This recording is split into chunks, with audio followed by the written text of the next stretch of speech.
খাৰুপেটীয়াত সংঘটিত হৈছে জঘন্য ঘটনা। এবাৰ পুত্ৰৰ প্ৰহাৰত মৃত্যু মাতৃৰ। গণেশ দাস নামৰ লোকজনে হত্যা কৰে 50 ঊৰ্ধৰ নিজৰ মাতৃক। খাৰুপেটীয়াৰ তিলাপত্ৰীত সন্ধিয়া সংঘটিত হৈছে জঘন্য হত্যাকাণ্ড। লোহাৰ ৰডেৰে মৰিয়াই মৰিয়াই হত্যা কৰে 50 ঊৰ্ধৰ মাতৃক। প্ৰায়ে মাতৃক প্ৰহাৰ কৰিছিল পুত্ৰ গণেশ দাসে। ঘটনাস্থলীত উপস্থিত দণ্ডাধীশ তানবীৰ ইউছুফ আহমেদ ও খাৰুপেটীয়া আৰক্ষীৰ দল।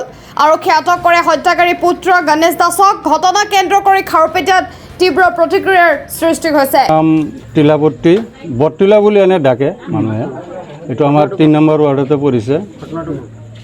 ঘটনাটো সন্ধিয়াৰ পিছত মোক ইয়াৰে এজনে ফোন মাৰিলে যে এনেকুৱা ল'ৰাই মাকক মাৰিছে আৰু চাগে মৰিও গৈছে।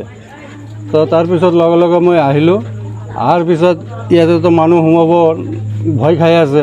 ল'ৰাটোৰ হাতত বোলে কিবা দা আছে, ৰড আছে, হেলৈ মানুহে যাব বিচৰা নাই। পিছত সেইকাৰণে ময়ো ডাইৰেক্ট দেখা নাই বা যোৱা নাই। পিছত আমি অচি ছাৰক ফোন মাৰিলোঁ, লগে লগে অচি ছাৰ আহিছে। আহি কিনে ল'ৰাটোক স্পটতে পাইছে। আৰু দুই এজনে মানুহে কৈ আছে যে মাকক মাৰিছে, মাৰি কিনে মাকৰ গাত কাপোৰ কানি নাই, গাঁতত পেলাই কিনে মাকৰ বুকুৰ ওপৰত বহি আছে ল'ৰাটো।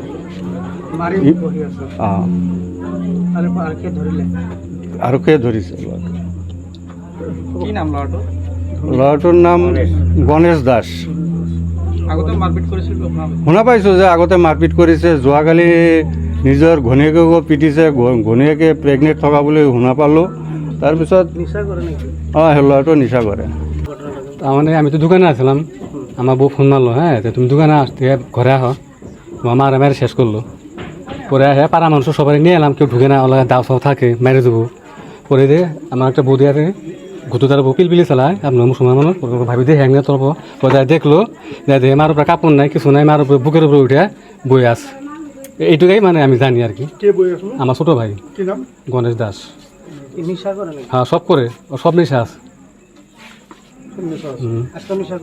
করে। হ্যাঁ কালকে মদ খাইছে মার সামনে, ওর বউর সামনে মদ খায়, ওর বউরে মাথা ফাটা গেছে, বউ গেছে গা, বউ কালকে গেছে গা।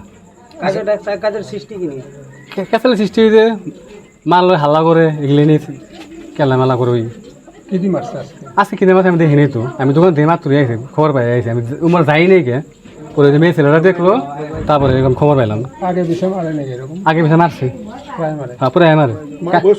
মার 60 বছর। 28 হবো, 28 বছর। আমার 3 ভাই আসলাম, একটা বড় ভাই মারা গেছে আগে, আমার বর্তমানে আমি বড়, আর এগুলো ছোট। আমার পুলিশে ধরে নিয়ে গেল। ওই সোনার কাজ করে। ওরে ওরা ডাইরেক্ট গুলি করে ইনকাউন্টার করে মেরে হেলেন, ফাঁসি দেন। আমার 2 দিনের মধ্যে একটাই কথা। হ্যাঁ ওই মারছি, হ্যাঁ ওর ডাইরেক্ট গুলি করে মারেন, নাহলে ফাঁসি দেন, ফাঁসি শাস্তি চাই আমি। আপনার নাম কি? আমার নাম Dhananjay Das. Dhananjay Das. News desk, news MD.